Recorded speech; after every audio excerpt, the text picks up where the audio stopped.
debout, accroupi, accroupi, sauter, sauter, sauter, sauter, pencher, pencher, pencher, pencher.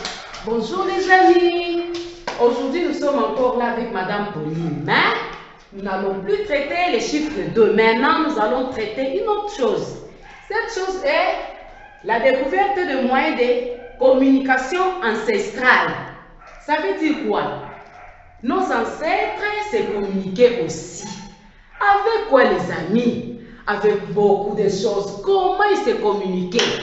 Des fois, ils utilisaient beaucoup de choses comme les tam-tams, le feu, la corne, les gants, il y a les slophones, les locolés, les amis. Voilà.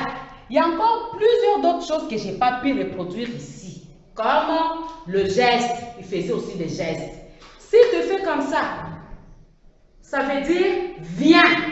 Et encore si on te fait comme ça, cela signifie non. On peut le faire aussi avec la tête. On peut secouer la tête comme ça en disant non. Soit on peut t'appeler pas comme ça en disant viens. Alors, cela signifie, mes amis, ici on dit bouche à l'oreille, c'est-à-dire on peut t'appeler pour te parler à l'oreille, c'est un secret. On dit, regardez ici comme ses amis ont fait, l'autre le parle à l'oreille et l'ami écoute aussi, comme ça, regarde. Il ne faut pas faire des bêtises avec maman, hein? Oui, ok. Quand c'est d'accord, des fois on fait les doigts comme ça. Ok, c'est bon. Quand on dit non, on dit comme ça, on dit écoute les doigts comme ça, on dit non, mon ami. C'est pourquoi nos ancêtres, ce sont nos grands-parents, le papa de votre papa qui est déjà mort, ils utilisaient aussi ceci, ils vivaient au village. Ils peuvent aussi découvrir un village par le feu. Si vous êtes loin, vous voyez la fumée qui monte comme ça, vous dites, là, il y a un village. C'est-à-dire, nous devons nous approcher car il y a un village.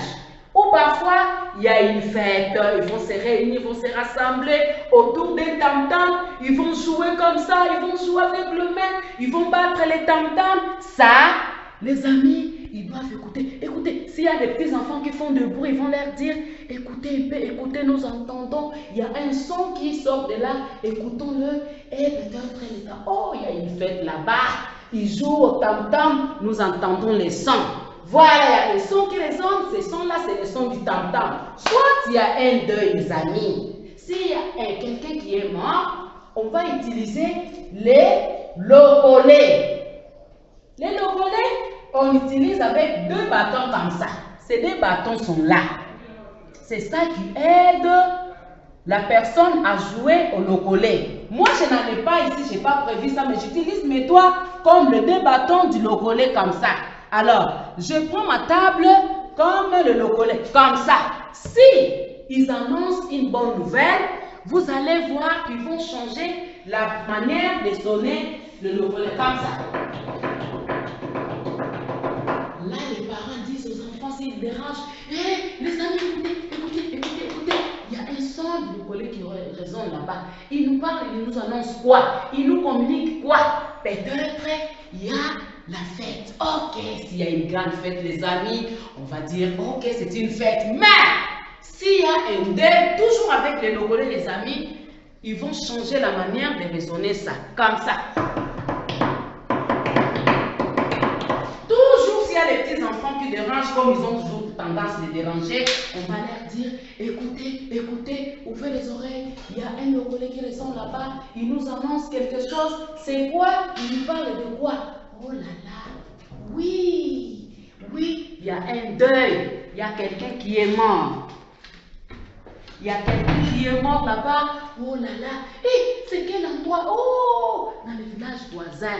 Voilà les amis, nos ancêtres, comme ils étaient là, ils se communiquaient aussi. Comme nous, les ancêtres, ce sont nos grands-parents.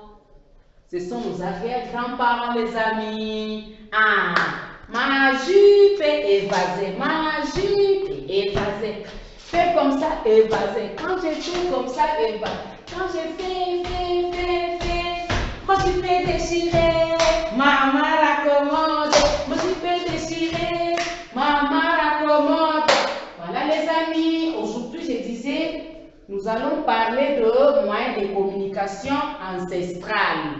C'est-à-dire, ces moyens de communication, ce sont les ancêtres qui les utilisaient. Pour se communiquer, ils utilisaient les gants.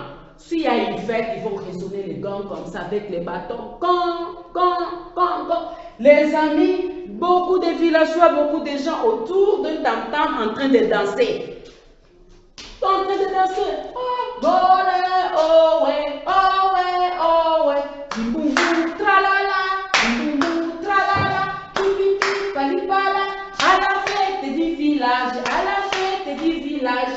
C'était comme ça les amis. Tout le monde autour du tam-tam en train de danser, car les ancêtres vivaient aussi, ils vivaient de musique, mais leur musique seulement avec le tam-tam, les locolés, la corne et les gants. Voilà, mes amis, c'était le moyen de communication ancestral. Il y avait beaucoup d'autres que je n'ai pas pu reproduire ici. Avec le geste, ils font ça, c'est-à-dire viens. Parfois avec la main, quand on fait ça, ça veut dire on t'appelle viens. Et quand on dit, même avec le paume de yeux comme ça, les paupières, on fait ça. C'est-à-dire ok. Quand on fait ça, on ferme le visage comme ça, dire non. Ou soit, on fait comme ça, on secoue les doigts. On dit non. On peut aussi t'appeler par la tête en disant, en faisant ceci, c'est-à-dire viens. Quand je dis avec la main, cela veut dire rentre, ne viens pas. Et si je veux t'appeler pour que tu viennes là où je suis, je fais ça. Tu dois avancer car madame t'appelle, on dit viens. Les ancêtres utilisaient de ça, les amis, avec la bouche à l'oreille comme ça. On parlait avec l'ami à l'oreille et la personne est en train d'écouter comme vous voyez ici les amis.